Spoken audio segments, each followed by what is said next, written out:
हिवाळ्यामध्ये ना असं गरमागरम, खमंग आणि खुसखुशीत खाण्याची इच्छा मात्र प्रत्येक वेळी होते. पण बाहेर जाऊन खायचं नाहीये, तर बाहेरची गोष्ट घरच्या घरी कशी सोप्या पद्धतीने करायची ते आज आपण पाहणार आहोत. तर चला वेळ न घालवता रेसिपीला सुरुवात करूया. तर सर्वप्रथम आपण चटणी बनवायला घेऊयात. इथे मी लाल तिखट मिरच्या घेतलेल्या आहेत.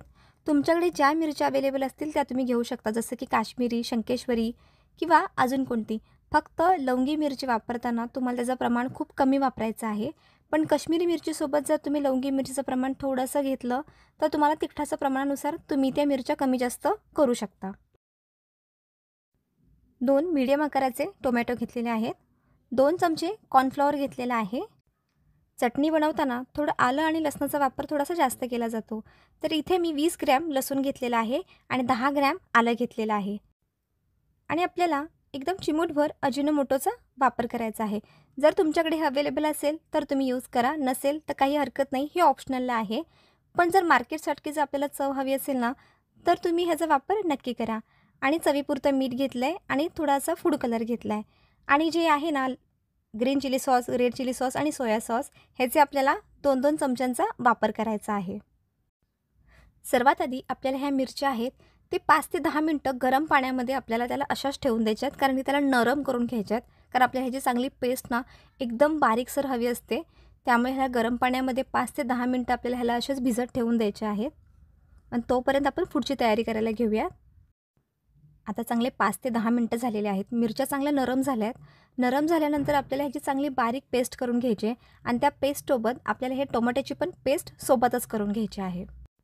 मिक्सरमध्ये बारीक करताना आपल्याला ही पेस्टमध्ये थोडंसं पाण्याचाही वापर करून घ्यायचा आहे. आता चटणी करायला घेऊयात. एका कढईमध्ये आपल्याला 3 ते 4 चमचे तेल घ्यायचं आहे. आता तेल तुम्ही कोणतं वापरता त्यानुसार तुम्ही ॲड करू शकता. आणि आपल्याला कढई चांगली कडकडीत गरम करून घ्यायची आहे आणि तेलही चांगलं गरम करून घ्यायचं आहे. त्यानंतर जे आलं आणि लसूण होतं त्याला आपल्याला चॉपरमध्ये बारीक करायचं आहे, किंवा जर तुमच्याकडे चॉपर नसेल ना तर आपल्याला त्याला खूप बारीक बारीक करून कापून घ्यायचं आहे. पण त्याला मिक्सरमध्ये पेस्ट करून घ्यायची नाही आहे, कारण चटणीमध्ये थोडासा त्याला जाडसरपणा हवा असतं, म्हणून त्याला आपल्याला एकदम बारीकसर चिरून घ्यायचं आहे. किंवा चॉपरमध्ये बारीक केलं तरीही काही हरकत नाही. आणि ह्याला चांगलं लालसर होईपर्यंत आपल्याला ह्याला परतून घ्यायचं आहे. आणि आलं आणि लसूण परतत असताना आपल्याला गॅसची फ्लेम थोडी हायच ठेवायची आहे. जोपर्यंत ते लालसर होत नाही तोपर्यंत त्याला आपल्याला परतत राहायचं आहे. आणि जरा लालसरपणा आला की जी आपण मिरची आणि टोमॅटोची पेस्ट केली होती ती पेस्ट आपल्याला ह्यामध्ये ॲड करायची आहे आणि हिलाही चांगलं मिनिटभर परतून घ्यायचं आहे. आणि पेस्ट ॲड केल्यानंतर आपल्याला गॅसची फ्लेम ती लो करायची आहे, नाहीतर आपली चटणी आहे ती लवकर करपू शकते. आणि त्यानंतर आपल्याला ह्यामध्ये थोडंसं मीठ ॲड करायचं आहे आणि मीठ ॲड करून झाल्यानंतर त्याला चांगलं हलवून घ्यायचं आहे. तुम्हाला चटणी घट्टसर हवी आहे की थोडी पातळसर हवी आहे त्यानुसार तुम्ही त्यामध्ये पाण्याचं प्रमाण कमी जास्त करू शकता. आता ज्या भांड्यामध्ये मी पेस्ट केलेली त्या भांड्यामध्ये मी अर्धा ग्लास पाणी ॲड करून मी ते मिक्स करून त्यामध्ये पाणी ॲड केलेलं आहे. आणि आता पोहे खायच्या चमच्याच्या अंदाजाने आपण 2-2 चमचे रेड चिली, ग्रीन चिली आणि सोया सॉसचा वापर करणार आहोत.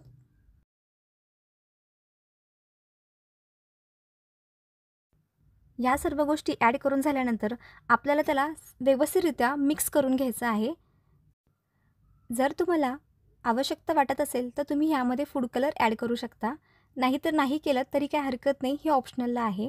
आणि त्यानंतर आपल्याला जे आपण कॉर्नफ्लॉवर घेतलं होतं त्यामध्ये 1 चमचा पाणी ॲड करून त्याची बारीकशी पेस्ट करून घ्यायची आहे.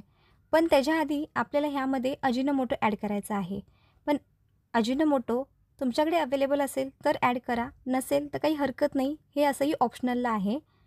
आणि अजिनोमोटो ॲड केल्यानंतर आपल्याला सर्वात शेवटी कॉर्नफ्लॉवर ॲड करायचं आहे. आणि त्याआधी तुम्ही थोडंसं चटणी टेस्ट करून बघा. मिठाचं प्रमाण थोडंसं कमी वाटलं तर तुम्ही ते ॲडजस्ट करू शकता. आणि सर्वात शेवटी आपल्याला कॉर्नफ्लॉवर ॲड करून त्याला 2 उकळी आणून द्यायचे, कारण त्याच्यातला जोपर्यंत कच्चेपणा जात नाही तोपर्यंत त्याला आपल्याला चांगलं उकळी आणून द्यायची. 1 ते 2 उकळी आली की समजा आपली चटणी तयार झालेली आहे. आता ही चटणी बनवायला मला जास्तीत जास्त 10 ते 12 मिनटं लागलेली आहेत. पूर्वतयारी असली की वस्तू बनवायला अतिशय सोपं जातं. तुम्ही बघू शकता कॉर्नफ्लॉवर टाकल्यानंतर कशी जरा घट्टसरपणा आलेला आहे. जर तुम्हाला अजून जर घट्टसरपणा हवा असेल तर तुम्ही अजून मिनिटभर गॅसवर ठेवू शकता. चला, चटणी तर आपली तयार झाली. आता मंचुरियन करायला घेऊयात. इथे मी मीडियम आकाराचा एक कोबी घेतला होता. अंदाजे म्हणायला गेलं तर तो 650 ग्रॅम होता. म्हणजे अर्धा किलोपेक्षा जरा थोडासा जास्त होता. आता तुम्हाला हा चिरून घ्यायचा आहे किंवा चॉपरमध्ये बारीक करून घ्यायचा आहे किंवा किसून घ्यायचा आहे, ते तुम्ही तुमच्या सोयीनुसार घेऊ शकता.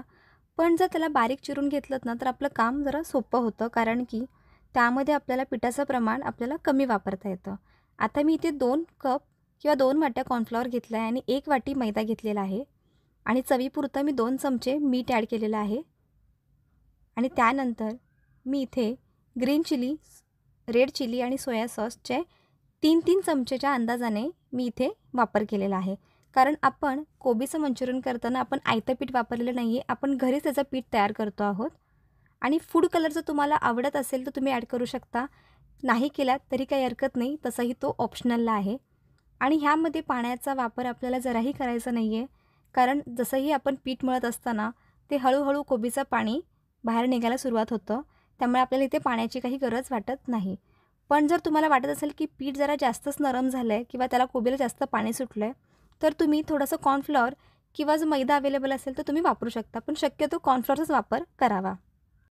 तुम्ही बघू शकता असं आपल्याला घट्टसर पीठ मळून घ्यायचं आहे. आता पीठ तर मळून झालं, तर आता पटकन आपण मंचुरियन तळायला घेऊयात. मंचुरियन करायच्या आधी आपल्याला तेल चांगलं कडकडीत गरम करून घ्यायचं आहे आणि जेव्हा आपण मंचुरियन त्यामध्ये ॲड करतो, त्यानंतर आपल्याला त्याची गॅसची फ्लेम मीडियमच करायची आहे. जास्त हाय ठेवून आपल्याला हे मंचुरियन तळायचे नाही आहेत. नाहीतर मंचुरियन वरून कुरकुरीत राहू शकतात आणि आतमध्ये तसेच कच्चे राहू शकतात.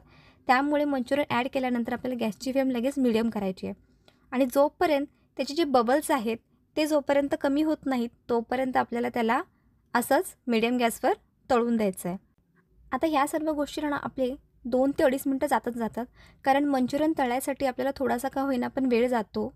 कारण आपल्याला त्याला फास्ट गॅसवर तळायचे नसतात. त्याला मीडियम टू लो फ्लेमवर त्याला तळायचे असतात. पण जर शेवटी सगळे बबल्स कमी व्हायला लागले की थोडासा गॅस थोडासा फास्ट करायचा आहे आणि लगेच आपल्याला ते मंचुरियन काढून घ्यायचे आहेत. आता असेच आपण उरलेले सर्व मंचुरियन करून घेऊयात. तुम्हाला ही रेसिपी कशी वाटली हे मला कमेंट बॉक्समध्ये नक्की सांगा. रेसिपी आवडली तर रेसिपीला लाईक करा, कमेंट करा आणि तुमच्या मित्रमंडळींसोबत ही रेसिपी नक्की शेअर करा. आता पुन्हा भेटूयात अशाच नवनवीन रेसिपीसोबत. धन्यवाद.